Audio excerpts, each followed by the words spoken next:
వేరే పేరు. నేను షాక్ అయ్యాను. షాక్ అయ్యి నేను సార్కి ఫోన్ చేశాను. ఆయన పాడారు కదా సార్, సింగర్ కదా, ఆయన పేరు పైన రాయలేదని.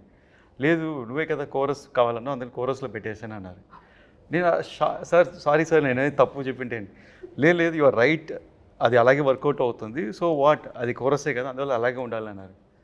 ఆయన ప్రొఫెషనలిజంకి హ్యాట్స్ ఆఫ్ అండ్ ఆయన థింకింగ్, ఆయన థాట్ పవర్కి hats off. So అదొకే.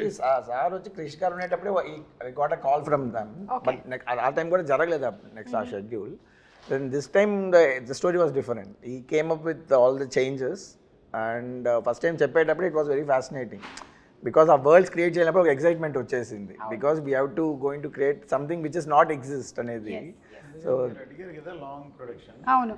So long production అయినప్పుడు ఈవెన్ జ్ఞానశేఖర్ ఎవరికైనా ఆయన వేరే ఏదో హిందీ సినిమా అవును డెఫినెట్లీ వచ్చేటప్పుడు అప్పుడు ఎలా అంటే లేదా ముందు కమిట్ అయిపోయి నేను రా అంటే అప్పుడు నేను మనోజ్ గారిని ట్రై చేశాను. ఎక్కడో కాశ్మీర్లో ఉన్నా, లియో షూటింగ్లో ఉన్నారు ఇలా అని చెప్పేసి. అప్పుడు అది మిస్ అయిపోయి నెక్స్ట్ టైం అన్ని ఫ్రీగా ఉన్నప్పుడు కరెక్ట్గా సింక్ అయ్యి and also like my team, previous team చేసే వాళ్ళని నాకు ఇచ్చేయండి అంటున్నారు ఇప్పుడు. So so they gel together, వాళ్ళు చాలా బాగా హార్డ్ వర్క్ చేశారు. సో జనరల్గా మనకి షూటింగ్లో హార్డ్ వర్క్ చేసే వాళ్ళే కనిపిస్తారు అండ్ కొన్ని టెక్నీషియన్స్ ఇప్పుడు పోస్ట్ ప్రొడక్షన్ అట్లా ఉంటుంది. This is a new medium. మన రాజమౌళి గారు అంతా కూడా దే యూస్డ్ సిఎన్సిపిటి అని ఒక ఫారిన్ కంపెనీస్తోనే ఇంతవరకు మనం చేస్తున్నాం. థర్డ్ ఫ్లోర్ పెద్ద పెద్ద కంపెనీస్తో కల్కి ఇట్లాంటి సినిమాలన్నీ foreign companies. This the first Indian company to do previous మన ఎమోషన్స్ మనకు తెలిసిన సినిమాటోగ్రఫీ టాలెంట్స్తో ఒక కంపెనీ స్టార్ట్ చేసాం.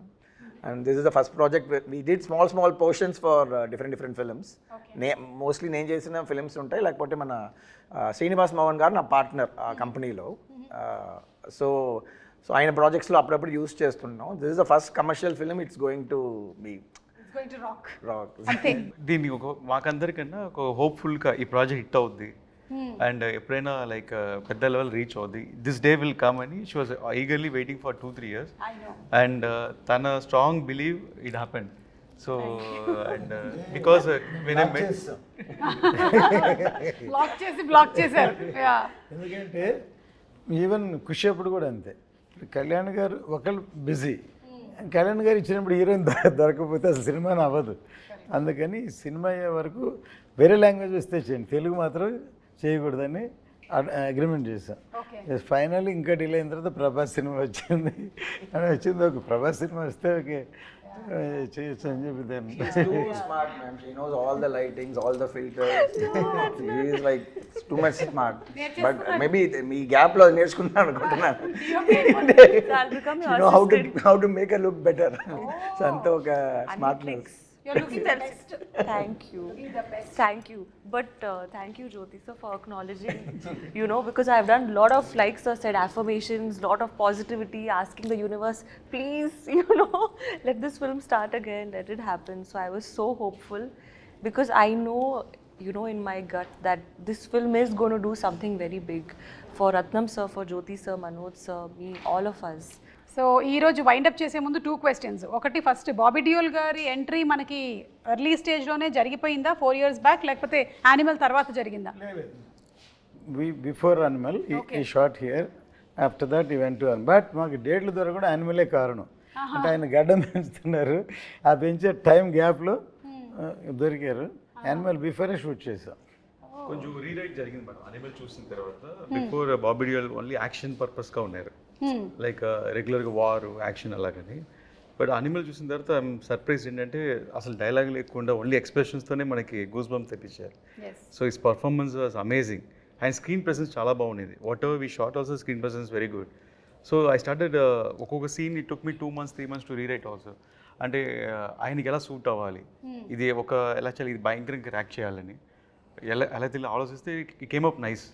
సో అలాగూ క్లాప్ మూమెంట్ పడే సీన్స్ బాబీ 4-5 scenes కరెక్ట్గా సెట్ అయింది. ఓకే, సో సూపర్ అండి, ఈగర్లీ వెయిటింగ్. ఎస్, ఇంకోటి సినిమా బ్యాక్గ్రౌండ్ స్కోర్కి కిర్వాణి గారు ఫస్ట్ May 9th రిలీజ్ అనుకోని నేను వెళ్ళి సార్కి April 10th వెళ్ళాను. సార్ సినిమా రెడీ, సినిమా చూడండి సార్ అని. సరే జ్యోతి, నువ్వు April 10th సినిమా చూపిస్తున్నావు, May 9th రిలీజ్ అన్నా, అంటే నేను 10 daysలో ఆర్డర్ చేసి ఇచ్చేయమంటే ఎంత పెద్ద సినిమాకి అన్నారు. నేను అవును సార్ అన్నాను. దాని తర్వాత సరే నేను చేయాలనుకుంటున్నాను, ఇంటెన్షన్ ఉంది, బట్ ప్రోగ్రామర్స్ అందరూ వాయించాలి కదా, అందరూ చేయాలి కదా, ఎవరు చేయగలుగుతారా అన్నారు.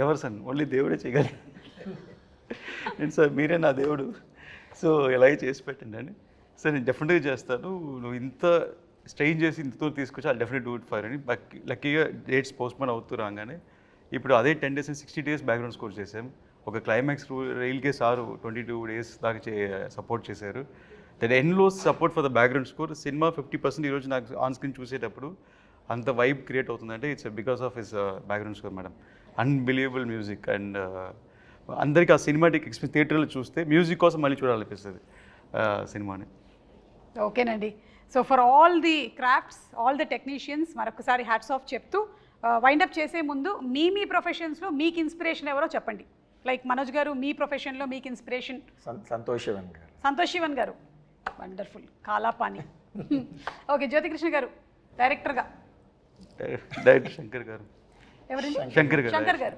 Super and Nidhi